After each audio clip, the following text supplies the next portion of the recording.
Bonjour, je viens vous parler du coronavirus. C'est un virus qui ressemble au SRAS, qui a sévi et fait beaucoup de morts dans les années 2002-2003. On connaît environ 200 sortes de coronavirus, et avec cette nouvelle épidémie, nous découvrons le 7e coronavirus transmissible à l'homme. Les scientifiques l'ont appelé 2019 nCoV. Il est apparu en décembre 2019 à Wuhan, en Chine. Contre ce virus, il n'existe ni vaccin ni médicament puisqu'il vient d'être découvert.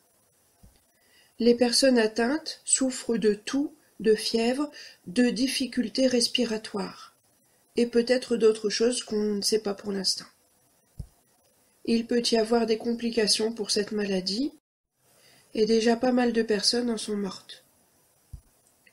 Le virus s'est d'abord propagé dans une ville, Wuhan, puis de ville en ville en Chine, et maintenant de pays en pays.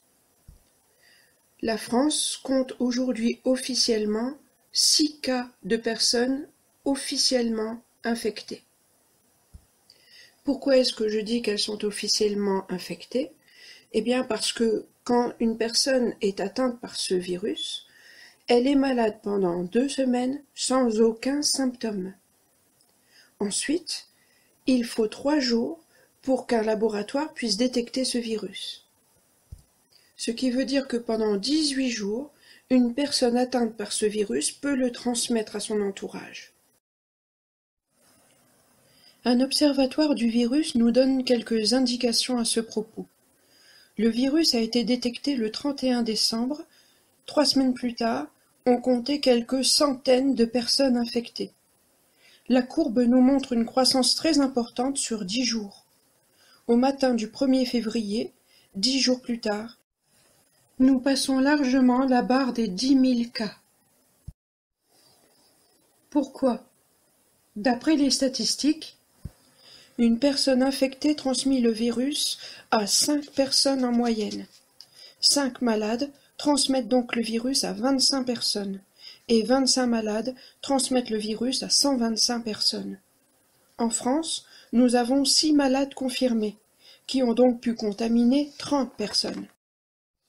Ces 30 nouveaux malades contaminent 150 personnes, sans même le savoir, en 2 semaines. Et les 150 nouveaux malades pourront contaminer 600 autres individus.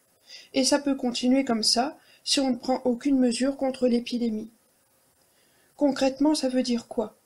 On nous demande de ne pas nous affoler, ce qui est un conseil sage. Cependant, il existe une réalité concrète dont une personne rend témoignage. Écoutez-la. Coucou les filles, je vous contacte pour vous faire un topic sur la situation en Chine et la situation en France. Je ne sais pas si vous avez entendu du coronavirus, mais voilà, de ce qu'on en dit, il y a quelques cas infestés en Chine, mais c'est pas vrai.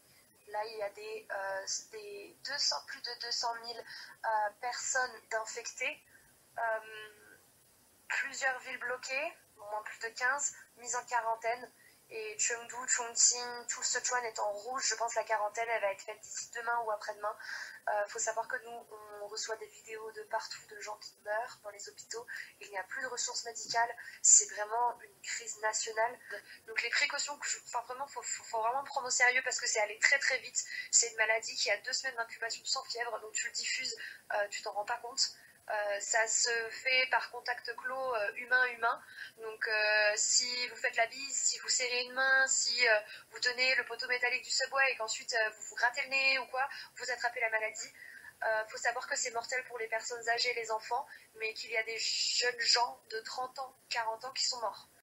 C'est que c'est pas parce qu'il y a que 3 cas qu'il faut pas s'alarmer, c'est que ces 3 cas confirmés, ça veut dire qu'ils ont enfin eu la fièvre et qu'ils ont pu déterminer le virus. Ça prend 3 jours de pouvoir voir si le virus est actif ou pas dans une personne, sauf que eux, ils sont restés au moins 1 semaine ou 2 en France. Donc ils ont pu bien contaminer autour. Regarde, achetez-vous un masque, achetez ça, vous achetez des désinfectants pour les mains.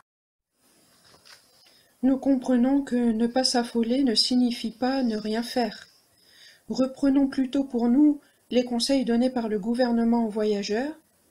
Notamment, nous devons éviter tout contact rapproché avec des personnes ayant de la fièvre et qui toussent. Nous devons nous laver régulièrement les mains avec du savon, précisons-le, 20 secondes, pour que le lavage soit efficace.